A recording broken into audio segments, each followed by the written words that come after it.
Le régime financier de la République démocratique du Congo ont mobilisé au 5 avril 2024 205,7 milliards de francs congolais sur un niveau de réalisation de recettes publiques de 378 milliards de francs congolais.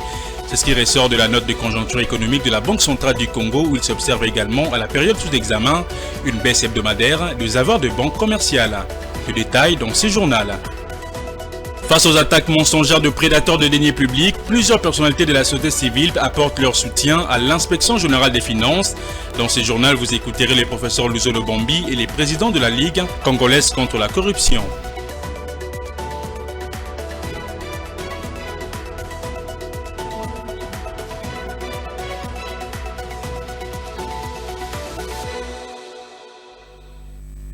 C'est tout pour le titre, mesdames et messieurs. Bienvenue dans cette édition du journal sur Ecofin Télévision. Tout d'abord, durant son séjour à Kinshasa, la ministre belge des Affaires étrangères a été reçue le mercredi 11 avril par la première ministre Judith Suminwa et les présidents du bureau d'âge de l'Assemblée nationale Christophe Mbosso dans leur cabinet de travail respectifs. Il était question pour la diplomate belge, entre autres, de féliciter la première ministre pour sa nomination et le président de la République pour sa réélection, tout en martelant sur la question de l'intégrité territoriale de la République démocratique du Congo qui reste non négociable. Suivez. La première ministre Judith Suminwa a accordé une audience à la diplomate belge Adja Labib.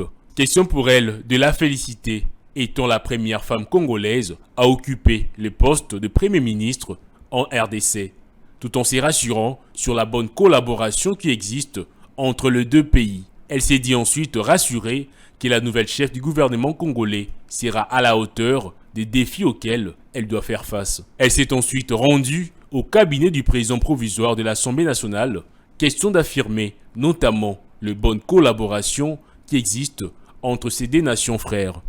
Exprimant leur mécontentement sur la question du lever des moratoires sur la peine de mort, Christophe Mbosso a apporté plus de précisions. Madame la ministre des Affaires étrangères du Royaume de Belgique, la question de moratoire. Nous avons interdit à l'époque le moratoire. On a suspendu la peine de mort, mais nous y sommes revenus compte tenu de la situation extrêmement grave qui se passe à l'est du pays. C'est la seule raison qui nous a conduit à ça. Nous connaissons beaucoup de traîtres et je crois que nous étions obligés, devant les circonstances de la gravité de la situation, de revenir en tout cas sur la peine de mort. Tous les pays du monde ont passé par là. Quand il y a eu la Première Guerre mondiale, il y a eu la guerre de 100 ans en France. Ils sont tous revenus sur la peine de mort. Tous ceux qui ont trahi pendant la Première Guerre mondiale, pendant la Deuxième Guerre mondiale, ils ont été guillotinés. Tous ces pays européens sont revenus sur la peine de mort. Par après, ils ont supprimé la peine de mort. Mais nous, on n'est qu'au début de l'instauration d'un État avec beaucoup d'agressions à l'est du pays. Nous étions obligés de revenir sur la peine de mort.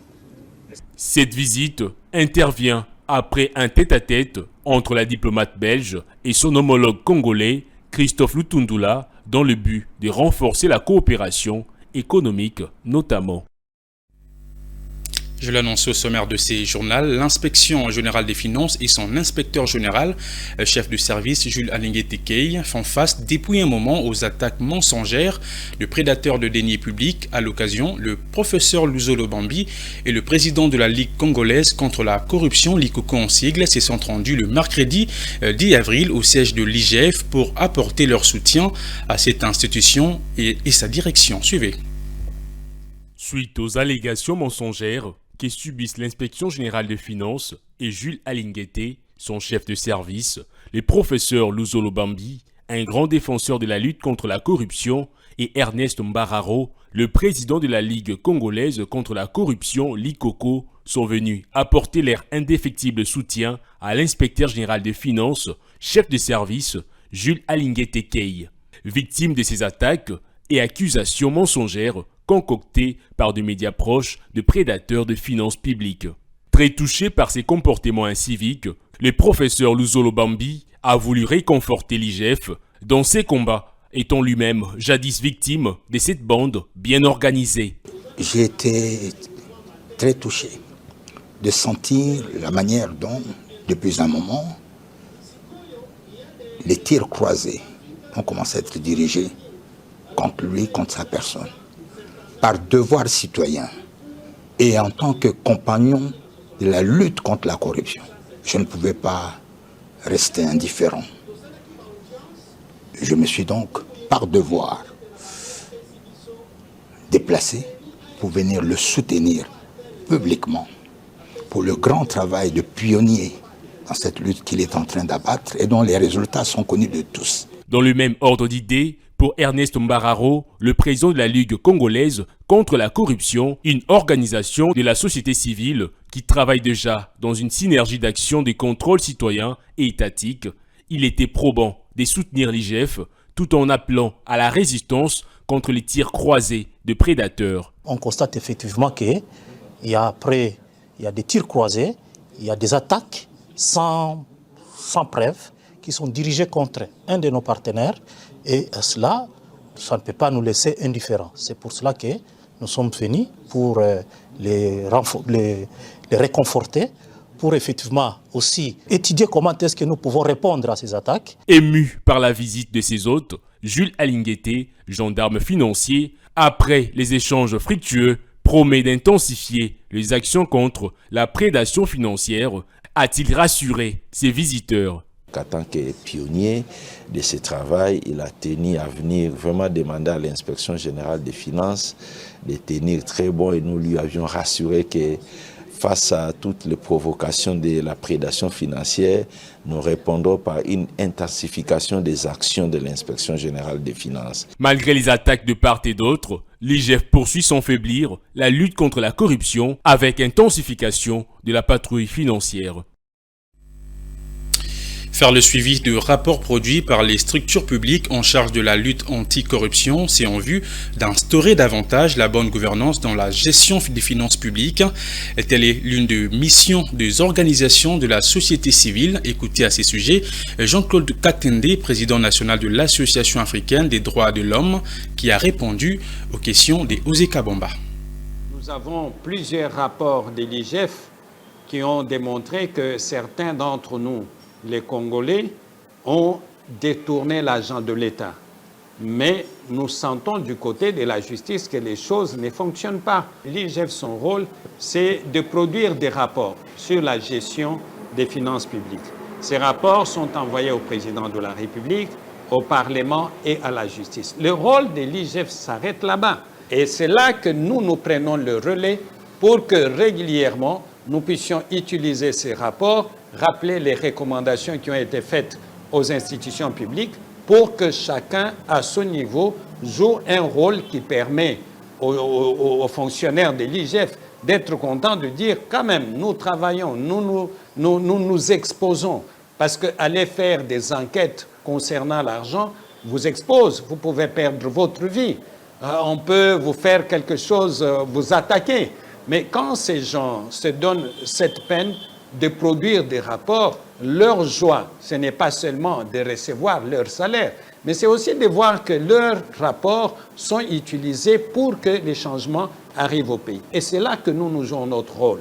Nous avons déjà organisé plusieurs conférences de presse pour rappeler les recommandations qui ont été faites dans le rapport, dans le contrat chinois. Sur le contrat chinois, nous avons fait une conférence de presse pour rappeler ce qui est écrit dans le rapport sur les concessions forestières. Et il y a quelque temps, nous avons fait une conférence de presse sur les rapports produits sur la gécamine. Et nous allons continuer à faire ce travail jusqu'à ce que, quelque part, que quelqu'un se dise le rapport de l'IGF ne vont pas être classés. Restant toujours dans ces chapitres, l'inspection générale des finances ne peut pas porter le poids de toutes les structures chargées de la répression de la corruption en République démocratique du Congo. C'est ce qu'affirme le président de l'Union pour la défense des droits des consommateurs congolais, chef Tshipamba. Pour lui, si l'IGF est victime des attaques intempestives des ennemis de la bonne gouvernance, c'est justement parce qu'il fait un travail remarquable. Écoutez. Donc, vous n'avez pas à faire porter à l'inspecteur général de finances les poids de toutes les institutions qui rentrent en ligne de compte pour lutter contre la corruption. Aujourd'hui, je crois bien avec tout ce qui se fait comme travail, de vulgarisation de ces missions, n'est-ce pas, l'on se rend compte qu'au regard des rapports que nous recevons, mais la corruption est en train de reculer sur ces points-là, sous le point de la gestion de la chose publique. Mais je vous dis, la corruption, c'est une notion transversale. Et je me demande pourquoi on ne s'acharne que sur l'IGF. Les parquets sont chargés de la répression de la corruption, n'est-ce pas? Il existe une autorité, appelle-se de prévention et de lutte contre la corruption. Pourquoi on ne parle que de l'IGF, on ne parle pas de ces autres structures-là? Pourquoi pas du parquet? Pourquoi on veut lui faire porter ces chapeaux-là? C'est parce qu'il travaille bien. Il y a plusieurs structures chargées de la répression de la corruption. Mais toutes ces structures-là, on ne le pointe pas du doigt. Naturellement. Sinon, on dirait également que l'APLC ne travaille pas. On devait citer également le parquet. On devait citer la cellule nationale de renseignement financier. N'est-ce pas? Mais curieusement, eux, ils sont à l'abri. C'est parce que la dynamique imprimée par l'IGF, ça c'est mon avis, ok, essaye de dissuader des délinquants éventuels au niveau de la gestion de la chose publique. Mais je tiens à rappeler que la corruption, c'est une notion transversale. Les roulages sont concernés par ça, ce n'est plus à cacher. Ok? Dans l'administration publique, on ne reçoit rien sans qu'il y ait des pourboires. N'est-ce pas? Dans des écoles, vraiment c'est une notion transversale, ça appelle une prise de conscience collective. Changeons de chapitre à présent. En marge de l'ouverture de l'ambassade de l'Ukraine en République démocratique du Congo, le vice-premier ministre en charge des affaires étrangères, Christophe Lutundula, a reçu en audience les représentants spéciaux de l'Ukraine pour le Moyen-Orient et l'Afrique, qui est porteur d'un message du premier ministre ukrainien. Les questions économiques et sécuritaires ont été également évoquées au cours des échanges. Après l'ouverture de l'ambassade de l'Ukraine en République démocratique du Congo, un message du Premier ministre ukrainien Dmytro Kuleba a été remis au vice-premier ministre congolais chargé des affaires étrangères, Christophe Lutundula, par le représentant spécial de l'Ukraine pour le Moyen-Orient et l'Afrique. Les diplomates ukrainiens a exprimé les souhaits du président Zelensky de voir son homologue Félix-Antoine Tshisekedi Tshilombo participer au premier sommet sur la paix en Suisse. Au sortir de l'audience, le représentant spécial de l'Ukraine pour le Moyen-Orient et l'Afrique a exprimé son satisfaction. J'ai également eu le plaisir de parler de l'autre initiative du président M. Zelensky pendant cette rencontre. Il s'agit de l'initiative Grain from Ukraine. Ça veut dire l'initiative de l'approvisionnement des pays en nourriture. Donc déjà, si tout va bien, dans 2-3 mois, on aura les premiers approvisionnements pour le Congo. Donc j'ai déjà mentionné au début de mon interview que notre président a proposé la stratégie de l'initiative, la formule de paix. En tout cas, c'est une formule universelle qui concerne tous les pays. L'Ukraine, et en fait, nous, on propose à la RDC d'adhérer à toutes ces initiatives. Donc, en ce qui concerne notre position, pour votre question, donc l'Ukraine respecte la souveraineté de tous les pays, sans exclusion. L'ouverture de l'ambassade de l'Ukraine à Kinshasa est le résultat de la mise en œuvre réussie des instructions du président ukrainien visant à élargir la présence diplomatique de l'Ukraine en Afrique. Rappelons que les relations diplomatiques entre Kiev et Kinshasa ont été établies en 1999, mais récemment, la coopération constructive entre les deux pays sur le scène international se sont intensifiées. Je l'ai également annoncé au sommaire de ces journaux, le Régie financière ont mobilisé au 5 avril 2024 205,7 milliards de francs congolais sur un niveau de réalisation de recettes publiques de 378 milliards de francs congolais. Dans ces documents de la Banque centrale du Congo où sont tirées ces informations, il s'observe également à la période sous examen une baisse hebdomadaire des avoirs de banque commerciale en compte courant à la Banque centrale du Congo à hauteur de 61,8 milliards de francs congolais. Le détail.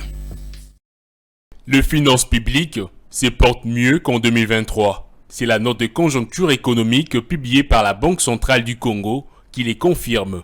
Dans ces documents, le tableau de suivi de la situation financière au 5 avril 2024 fait état de recettes publiques qui se sont élevées à 378,4 milliards de francs congolais, 205,7 milliards de francs congolais de ces recettes proviennent des régies financières uniquement pour les 5 premiers jours du mois d'avril.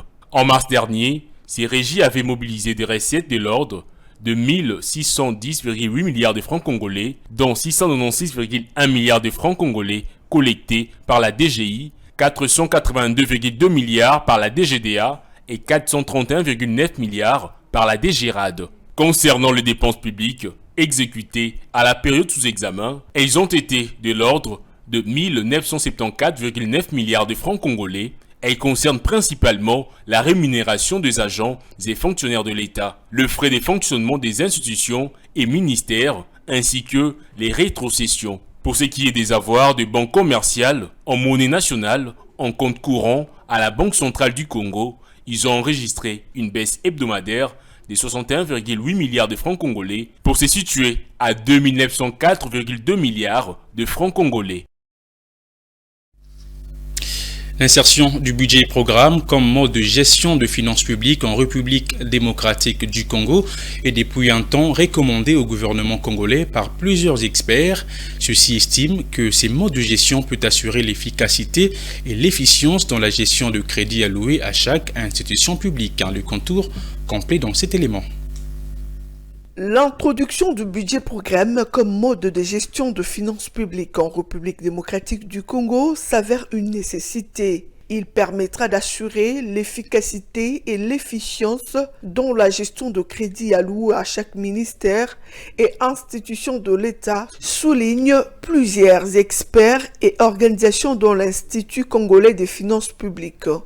Ces modes a pour conséquence, entre autres, l'évaluation de la performance dans la gestion de ces crédits. C'est d'ailleurs depuis 2011 que le pays avait opté pour une nouvelle constitution financière en adoptant la loi 11/011 du 13 juillet 2011 relative aux finances publiques, connu sous le nom de l'OFIP. Ces textes ambitieux, notamment destinés à éclaircir certaines dispositions de la Constitution en fixant de nouvelles règles relatives à la gestion de finances publiques du pouvoir central, de provinces et des entités territoriales décentralisées, devaient entrer en application en janvier 2019, soit 7 ans après son adoption. Il a été reporté plusieurs fois pour modification de l'article 234 fixant l'échéance de mise en œuvre intégrale par manque d'appropriation par les différents acteurs impliqués, soulignent d'autres experts.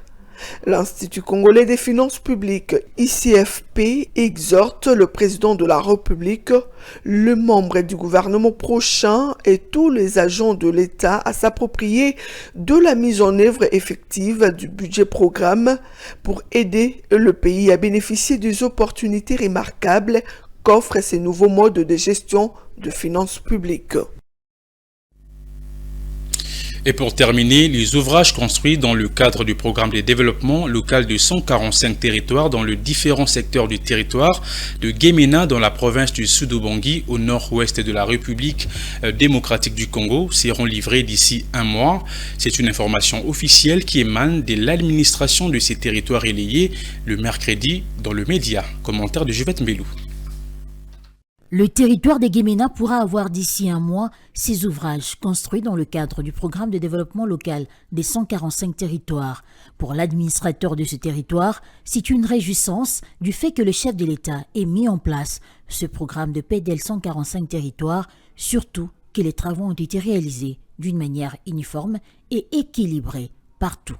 Rappelons que si les moyens restent disponibles, comme constaté, les chantiers dans les différents secteurs du territoire des Guémena peuvent être prêts d'ici un mois. Il a enchaîné que ceci contribue au développement du pays et ça permet la cohésion nationale, surtout que, de la même façon que la construction évolue à Guémena, c'est de la même manière qu'elle évolue à Lubefou, à Lubumbashi, alors qu'auparavant, il y avait un développement inégal et inégalitaire, a-t-il insisté. Une délégation comprenant des représentants de la présidence de la République en séjour dans la province du Sud-Ubangi, le chargé des opérations de l'antenne provinciale du projet des 145 territoires dans cette province et l'administrateur du territoire des Guémena a commencé mardi l'examen des chantiers du projet des 145 territoires dans les 10 territoires.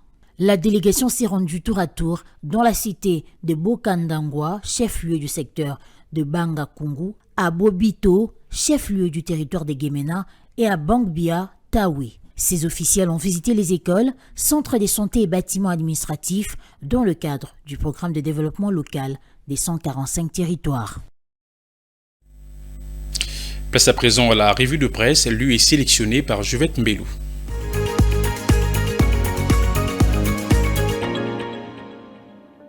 Mesdames et messieurs, bienvenue à tous dans cette revue de presse économique. Débutons cette revue de presse avec Forum des As qui titre à sa une « Julien Paluku exhorte les entreprises britanniques à traiter directement avec la RDC ». Le journal indique que Kinshasa abrite depuis hier mercredi le Forum économique Royaume-Uni-République démocratique du Congo. À ses assises, 26 firmes de la Grande-Bretagne ont délégué leurs représentants dans une équipe coordonnée par Lord Paypat, envoyé commercial du Premier ministre britannique, et John Humphrey, commissaire du roi d'Angleterre pour le commerce en Afrique. Au nom du gouvernement congolais, Julien Paluku, le ministre de l'Industrie, a exhorté les grandes entreprises britanniques à traiter directement avec la RDC sans chercher à passer par des intermédiaires. Le patron de l'industrie en RDC a profité de son adresse pour lancer une invitation pressante à ses hôtes du Royaume-Uni. Julien Paluku a convié les 26 chefs d'entreprise britanniques à investir en République démocratique du Congo. Il les a invités à s'engager particulièrement dans l'agroalimentaire, dans l'agro-industrie et dans les zones économiques spéciales qui offrent plusieurs facilités aux entrepreneurs. Julien Paluku a également appelé les gestionnaires des firmes du Royaume-Uni à investir dans les infrastructures et dans l'énergie, aussi de rejoindre la RDC dans le projet gigantesque de l'industrie des batteries électriques. Terminons cette revue de presse avec la Percée qui titre pour sa part « Détournement à la CVM, une somme de plus de 1 million de dollars volatilisée ». La consoeur indique que la CVM n'est pas encore sortie de l'auberge, elle continue de galérer par la très mauvaise foi de ses dirigeants. Tel est le cas de l'acte posé récemment par Madame Blandine Kawanda, qui s'est octroyé des frais d'installation énormes en plus de plusieurs avantages au grand dommage des agents et fonctionnaires de la Congolaise des voies maritimes qui peinent à payer 29 mois d'arriérés. À la CVM, c'est le malaise qui devient chaque jour plus grave. Un artiste du port de Boma a traduit ce malaise dans une chanson mélancolique pour y détailler le climat malsain et tendu qui prévaut à la CVM. Nommé au mois de mai 2023, le nouveau comité de gestion s'est emparé en janvier 2024 de la somme gigantesque de plus de 1 million de dollars comme frais d'installation. Les lions qui partagent s'y réservent la meilleure part. Ainsi, la DG Blandine Kawanda s'est accaparé 204 906 dollars. Le DGA Selemani Ima a eu 192 230 dollars. Le PCA a perçu la somme de 174 300 dollars. Les membres du comité d'administration ont pris chacun 90 300 dollars. À Boma, on a publié une lettre ouverte portant l'intitulé suivant « Boma debout, CVM debout ».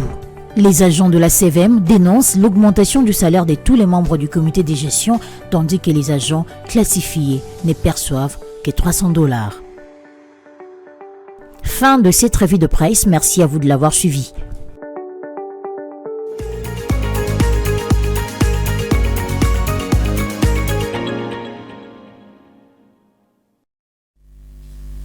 C'est la fin de ces journaux, mesdames et messieurs, mais avant de nous quitter, voici le rappel de principaux titres. Le régime financier de la République démocratique du Congo ont mobilisé au 5 avril 2024 205,7 milliards de francs congolais sur un niveau de réalisation de recettes publiques de 378 milliards de francs congolais. C'est ce qui ressort de la note de conjoncture économique de la Banque centrale du Congo où il s'observe également à la période sous examen une baisse hebdomadaire des avoirs de banques commerciales. Le détail, vous l'avez suivi dans ces journaux.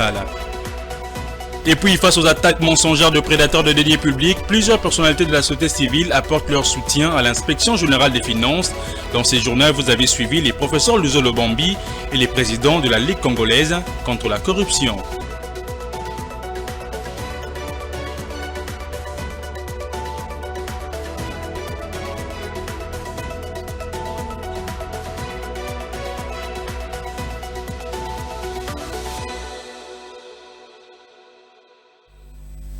Ce journal est complètement terminé. Mesdames et messieurs, merci de l'avoir suivi et excellente suite des programmes sur nos antennes.